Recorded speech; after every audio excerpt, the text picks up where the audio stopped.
আওয়ামী লীগ সরকার ক্ষমতায় থাকাকালীন সময়ে দালালি করে সুবিধা ভোগ করেছেন বলে যাদের বিরুদ্ধে অভিযোগ রয়েছে সেই সব ব্যক্তিদের মধ্যে অন্যতম শাহরিয়ার কবির শাপলা চত্বরে গণহত্যায় সহযোগিতা সহ নানা অভিযোগে অভিযুক্ত শাহরিয়ার কবিরের বিরুদ্ধে আওয়ামী লীগের সহযোগী হয়ে মুক্তিযুদ্ধের নামে জাতিকে বিভক্ত করা, জঙ্গিবাদের নামে ইসলামী রাজনীতিকে নিষিদ্ধ করার ভোকাল হিসেবে কাজ করারও অভিযোগ রয়েছে।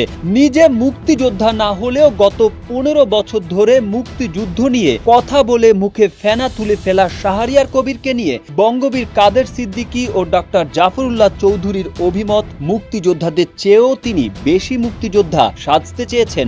আওয়ামী মতাদর্শের না হলেই মুক্তিযোদ্ধাদের অবমাননা ও জাতীয়তাবাদীদের ঢালাওভাবে পাকিস্তানি প্রেমী বলে প্রচার করতেন, এই অভিযোগ রয়েছে শাহরিয়ার কবিরের বিরুদ্ধে। অথচ মুক্তিযুদ্ধের চেতনার নামে সরকারের সব ধরনের অপকর্মকে বৈধতা দেওয়ার কারিগরও ছিলেন এই শাহরিয়ার। একমাত্র ওয়ালটন এসি দিচ্ছে 1 বছরের রিপ্লেসমেন্ট গ্যারান্টি।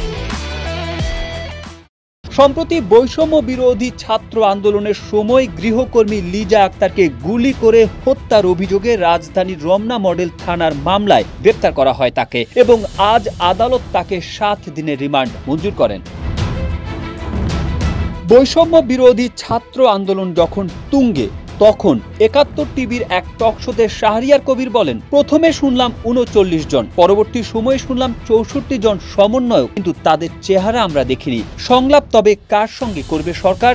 সরকার তো সংলাপ করতে চেয়েছে। প্রধানমন্ত্রী শেখ হাসিনা বলেছেন গণভবনের দরজা খোলা আছে, ওবায়দুল কাদেরও বলেছেন। তাহলে সংলাপ করবে না মানে কি? তারা যৌক্তিক সমাধান চায় নাকি ন্যায়সঙ্গত আন্দোলনের নামে সংঘাত চায়? এই শাহরিয়ার কবির আওয়ামী লীগের পুরো সময়ে জামায়াত শিবির সহ ইসলামী রাজনৈতিক দলগুলোর বিরুদ্ধে বিষোদ্গার করেছেন। সর্বশেষ সরকার পতনের আগে সরকার ছাত্র জনতার আন্দোলনকে জামায়াত শিবিরের আন্দোলন উল্লেখ করে তাতে সুর মিলিয়ে তিনিও বিবৃতি দেন।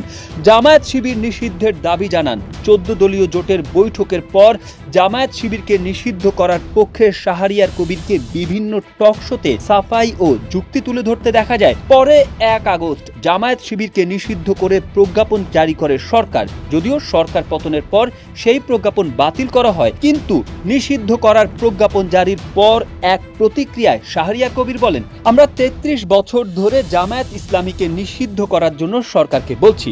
দেরিতে হলেও আজকে জামায়াতকে নিষিদ্ধ করার যে সিদ্ধান্ত হয়েছে তাকে সাধুবাদ জানাই।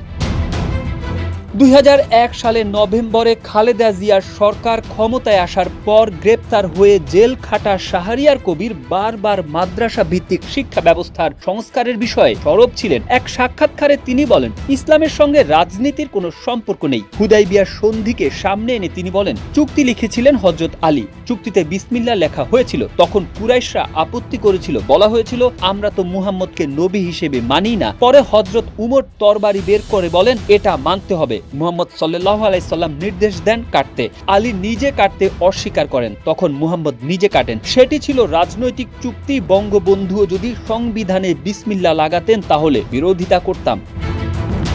চট্টগ্রামে নারী অধিকার আদায় ও সুরক্ষার জন্য দীর্ঘদিন কাজ করা মুশতারি শফি বাংলাদেশ ঘাতক দালাল নির্মূল আন্দোলনের একজন অন্যতম সংগঠক। তার লেখা চিঠি জাহানারা ইমামকে নামক বইয়ে শাহরিয়ার কবির মুক্তিযুদ্ধে অংশগ্রহণ করেননি এবং তিনি মুক্তিযুদ্ধকালে পাকিস্তানি সেনাবাহিনীর ক্যাম্পে মুরগির সরবরাহকারী বলে উল্লেখ করা হয়। মুশতারি শফির গ্রন্থের বর্ণনা অনুসারে শাহরিয়ার কবির 1971 সালে পাকিস্তানি বাহিনীকে মুরগি সরবরাহ করতেন। বঙ্গবীর কাদের সিদ্দিকীও বলেছেন মুক্তিযুদ্ধকালীন সময়ে পাকিস্তান সেনাবাহিনীর কাছে মুরগি সাপ্লাই করতেন শাহরিয়ার কবির।